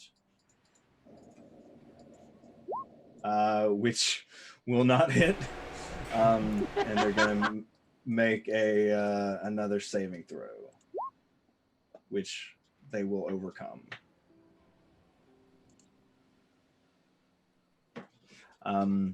So you see the crown take over them for just a second as they're running, and in a moment of transition from compatriots fleeing the scene together turns into one hostile force chasing another as they swing their baseball bat, great club. Then the madness lifts from their eyes, as they begin running in terror again. Miev, Bark, what are y'all up to? I think Miev's just backing away from this giant flaming chicken. It's a little Okay. too much for them. Okay.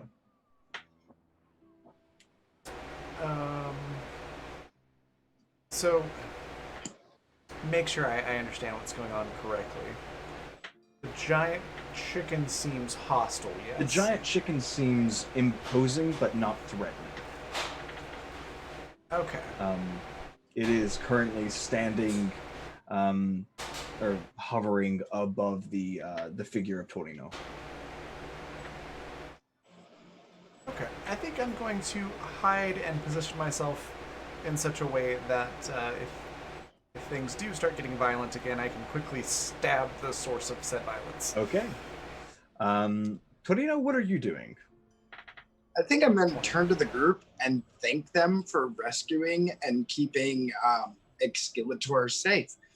It is a relic of the great rubber chicken, and I understand why you wouldn't give it up to me right away, considering that it's powerful, and I owe you all a debt. I think, can Lokran like use the vestiges of this fog spell to kind of like float down and pull a caterpillar out of the out of Alice in Wonderland move and just like puff smoke out of his Sure. mouth that says, "Who are you?" Sure, why not? Yeah, so that's it. He's floating down, and he's just like breathing smoke rings in the shape of the words, "Who are you?" I'm the first paladin of the rubber chicken. My name is Torino. Unco. I think I puff out the word underwhelming. It's a lot of breath control. I've I'm had not even sure how much 250 of years this I of can- practice. So Lady Di has stomped off like to the other side, but I think she's regained her dignity because as those other boys ran by, she probably like tripped them, Mhm. the mage hand or something like. Yeah. And so she comes, and now she's going to be in full-on tourism mode and be like, "Oh, darling, and what? It is so nice to meet another revenant. I'll have to start stocking limbs in larger sizes. My word, what a big fellow you are. Well, welcome to our home, River Jordan. It's nice to see you here. We are on the lookout for a paladin to help protect our fair city." Oh, I get another bit. So I'm gonna see that Lady Di only has one hand, and Mhm. I'm gonna lift the hand that she does have up, and then like pull it down like a slot machine, and then just like stare at her boobs. Goodness. And I'm gonna be like, "Oh, Logrian." And then I'm gonna go fly off and find her other hand and see if I can cast mending on it and fix it for her. And I'm gonna say I'd shake, but I'm a little short-handed at the moment. 1d8 psychic I damage. think I have a plus 10 to performance and persuasion. If you're gonna take damage, it's gonna be a D20. Oh god. God. Bark's gonna pop out of the fog or shadows or wherever she was hiding and go, "Oh, okay, well, now that the violence seems to be over, you mentioned being in our debt. I'm sure we can work out some nice installment payments, low rate of interest. There was that protection thing that Di was talking about. We can work something out. You seem like a, Somebody that's on the up and up. You know, we have that rundown temple too. That we haven't gotten a lot of like use out of our religious structures since so many of us are undead. But maybe you could just set up shop there. You seem like quite a good fighter, fellow. Oh, thank you. And who is the temple dedicated to? You. What'd you say your deity was again? The great and rubber chicken. Oh, what do you know? What a That coincidence. is coincidental. That's who it's dedicated to. Wonderful. Go It's ahead been and so make a long, though, deception we'll have check to with. redecorate. Go ahead and make a deception check with this with advantage, one of you two. I got it. I have a plus Bark's 10. also gonna like. Ooh, So ooh. 20 with Ooh, advantage. good thing it was you. Yeah. Ooh, I'm rolling terrible. Bark's gonna like nudge Bob with like and whisper, but like, go throw some rubber chickens at the temple. All right, Shoot, go. Lothrian's gonna help by going to bring rubber chickens to that temple. All right. He's gonna just start drawing rubber chickens all over the temple. Strange. See, I'm just picturing this as like I don't know if y'all have seen the cover art for Tenacious D's Rise of the Phoenix album, where it's a phoenix that Looking it looks up mysteriously. right now. It's a phoenix that looks mysteriously like a cock and balls. That's just what I'm picturing. Given that it's Locrian, I can Yeah. absolutely see that. I would definitely draw a chicken with a giant. Oh yeah, okay. Yeah, that's how that looks. And I'm also gonna draw some chickens with giant dicks. Chickens, just, I'd be remiss to say, chickens don't have dicks. I mean, these No, chickens they can. don't. It's that hot cloaca on cloaca action. Yeah. I know they don't. Yeah, I okay. don't know that Locrian knows they don't. Dan, how do you know that, but you didn't know that seagulls are diurnal? Like, how did you not know that seagulls sleep at night, but you know how chickens have sex? Well, because chickens have sex the same way that lizards do, and I played a lot of lizard folk and Vyashnos and you This is know worse.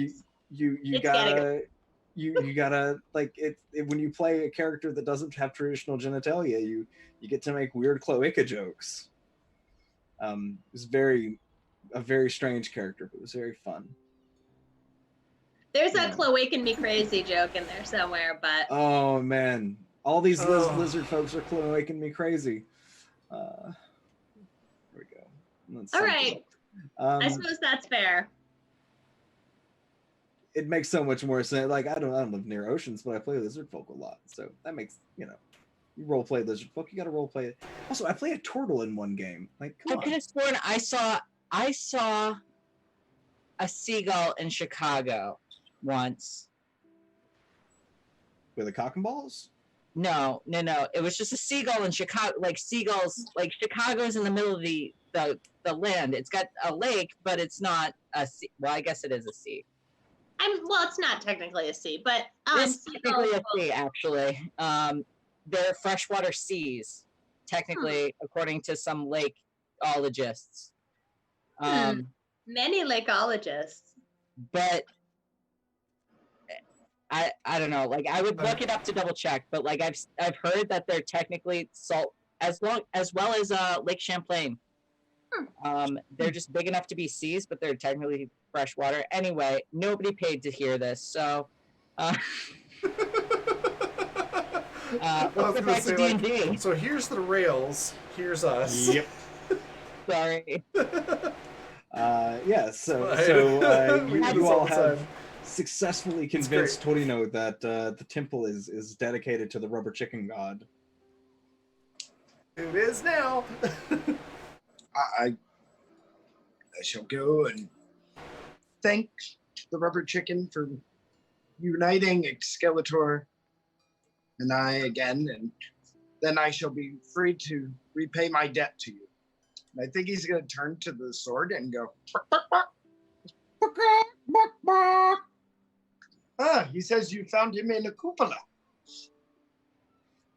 Oh, um, can I retcon and say Lokran picked up the sword of the necromancer before he actually went off? Because he needs Yeah, his, sure. Yeah, that's fine. he needs his implement of painting. Yeah, that's no worries. Okay, well, unless there's anything else, I think wait, Mav, how are you reacting to this new stranger? I want to hear from you. I think after hearing Torino talk, Mia feels pretty bad because he seems very nice. So they ask Torino, "Do you like flowers?" There were many on my grave when I awoke. I think I do. I just got a bunch of new orchids in. If you want some.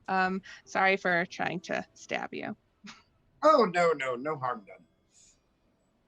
I don't think. Maybe a little, but I'll hear. Yeah, Barks my head over. it doesn't quite work like that now that you're undead, dear. But if you do need some new body parts, you can come see me at Fashions to Die For. We don't really do the healing thing so much now that you're undead. It's more of the like recycling of body parts. I think Mark's gonna head over to Torino, and after Di is done saying that, we'll go. Just real quick, checking. How do you feel about actual chickens? Not like not the rubber chickens, but actual chickens. Are those sacred? Your order? To me, but like I'm not gonna murder everyone else for eating chickens. Okay, Bob, fried chicken's still good for the menu. Keep it on. Cool. Should I fry the rubber ones? No, don't fry. Why would you fry the I rubber don't ones? know. People, you living folk eat weird things. Well, that's true, but no, don't fry the rubber chickens. The rubber chickens are good. Okay. And with that, our party, one more member bolstered, added to the civilization that is rapidly growing and flourishing. I think that's where we're going to wrap up today's session. So, Fabulous. yeah, thanks so much everybody for watching this weird little D&D adventure that we do together every week. We're going to go back through and let the cast remind you who they are, where you can find them, and what their favorite part of the session was. And today we're going to start with Face. You've been gone for so long. I just have to hear your voice again. Yeah. I'm Face, and I really enjoyed Lady Di and Calliope taking advantage of the silence spell for laughs. I thought that was wonderful. And then where you can find me, right? That's the other thing. It's been so long. You can only find me here on Mondays and then on Twitter at GameFace. Awesome. Calliope. My favorite part today was Lady Di getting to beat up the backs of the paladin's knees. What's his name again? Torino. Torino. The backs of his knees, because Heldian is my brother from another mother. So anytime I can beat on him, I like to. You can find me on Twitter at Calliope, and if you're interested in thinking about RPG for children and learning, follow me, and you'll get some of that too. Excellent. And Kat. Hi, I'm Kat. And I was just looking up whether or not the Great Lakes are seas. Yeah, I was too. Yeah, so like the biggest arguments about seas or why they're not seas is that they're not salty, and I think that's bullshit. So they are considered fresh. They are considered by some as freshwater seas. Well, the Sea of Galilee is technically a lake. That's what Wikipedia says. Oh, interesting. Huh. Anyway, you can find me at Cat and Schrodinger or Cat named Schrodinger on most places or things. You can also find me here Mondays doing this, Empires and Epitaphs, or also Where Things Go South on Fridays at 1 Mountain Time. And I am a cat named Schrodinger, and I play Locrian, and that's all you need to know about me. So, isn't technically any body of water a sea when you look at it? Because that's when you see it? Boo. I'm terrible. Boo. Boo hit. Raven, as punishment, you have to go next. Okay, Get my it favorite punishment? part was. I don't get it. Oh, pun. Okay, I get it. Oh man, Cat, that was slow. Yeah, it's a little. The whole thing was great, but my favorite part was when we got to use the plot points for Michael, and Lady Di just pouring salt on this person with the salt shaker that's singing Margaritaville. That was my favorite part. Where you can find me next is tomorrow at 7 p.m. Mountain Daylight Time, GMing Water, which is a survival TTRPG built on fundamental RPG first edition system. And it's heavily influenced by games like Subnautica and Minecraft. It's really fun and horrifying because it's one of the only games I've ever GM'd where I'm actively trying to kill the survivors, because that's how the game works. Yes, she is. And it's fun. I'm usually pretty gentle as GMs go and try to give everybody every opportunity to not die, but in this one it's all about surviving horrible conditions on an alien water planet. Anyways, that's where you can find me next. And stuff to plug, of course, is our sponsors, Fundamental RPG and Grinding Coffee Company. Go to grindingcoffee.co and use the code RAVVYN. Get 13% off your order. And the cool thing about Grinding Coffee Company, and anybody that's been on this channel for a while knows that I'm obsessed with coffee.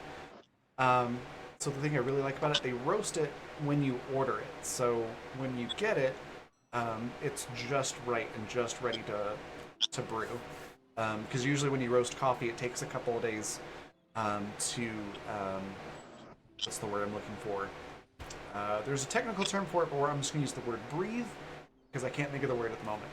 It has to breathe for a couple of days before you can really drink it. So it's like as fresh as possible. It's amazing. Eggs. Yeah.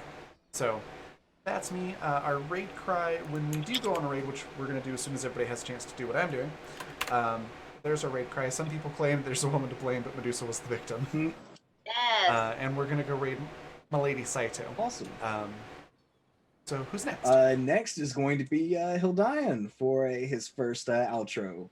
So who are you? Where can we find you? And what was your favorite part? I'm Hildian. You'll be able to find me here on Mondays. That's pretty much all I exist on.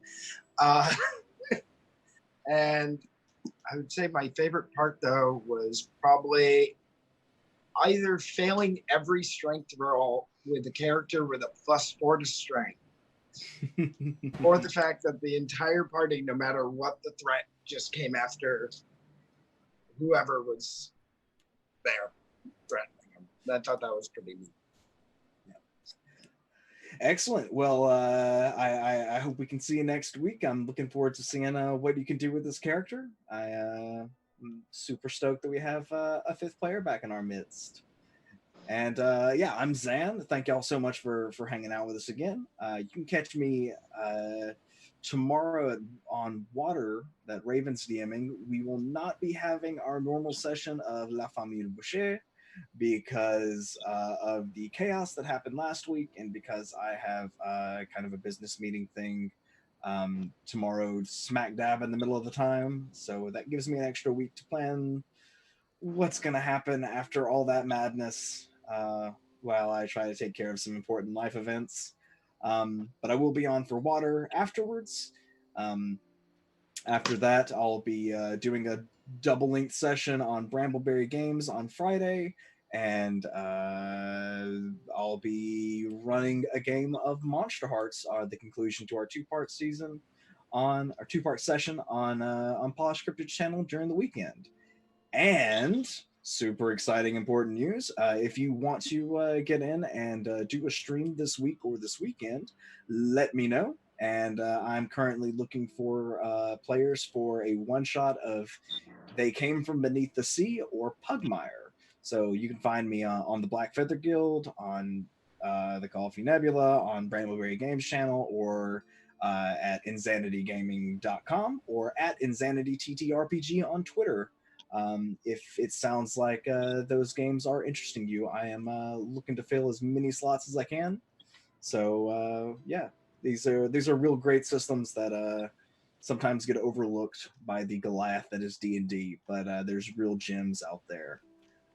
I know Calliope and Raven have both played They Came From multiple times, and everyone seems to great. enjoy it. So much fun. I loved it. Yeah, yeah, it's my favorite. That actually does remind me. I'm also looking for some players for some things. On the 29th at 2 p.m. Eastern Daylight Time, which is 12 p.m. my time, Mountain Daylight Time. I'm going to be helping out with the Onyx Paths charity stream over on their channel, and could use a couple players for also They Came From Beneath the Sea. So if you're interested, shoot me a DM on Discord or Twitter. My Twitter is right here below my face. And then also, until Wednesday, Encounter Roleplay has casting calls open for Star Trek Adventures: The Sword of Kalis, which I am GMing on their next season, which starts Session 0, I think, is on the 29th. No, on the 30th. So that is open until Wednesday. So if you head over to their Twitter, I think it's just at Encounter Roleplay. They've got a tweet up with the form that you can fill out for that if you're looking for a fun Star Trek game. I'm really looking forward to that because I'm a huge Star Trek nerd, and it's my first time GMing over on Encounter Roleplay, which is exciting too. So I'm excited for all that. So if you're looking for games, those are a couple things as well that I forgot to mention. Yeah. My games are for the Onyx Path charity stream as well. And there's a chance that if you not to compete with Raven too directly, because I really want to play in Raven's game as well. There's a chance that I might be running a game that's in Kickstarter right now. They Came From Beyond the Grave. Oh, cool. Oh, that one. Yeah, I'm excited about that. Yeah. I think things are in the works, and so yeah, we're doing this charity stream on Onyx Path. Partially for charity and partially because They Came From Beyond the Grave is on Kickstarter right now, and you should definitely go give that a look-see-do. Okay, that's it. I'm done talking, I swear. Raven, it's up to you. All right, we're gonna go on a raid. Again, thanks to sponsors Grinding Coffee Company and Fundamental RPG. I'm just gonna pop those links into chat one last time before we go raid Milady Saito. Saito's amazing. She's been on this channel a few times. Good friend of mine. Definitely give her a follow if you're not doing so already. Also, she's got a stellar cast over there right now, including Bob Scary, who is here for the 18-hour birthday stream, and Maharishi, and everybody over there right now is amazing, but those two in particular are especially cool. So, yeah, go give them all a follow, and I will see you all tomorrow. Bye, everybody. Bye! Bye.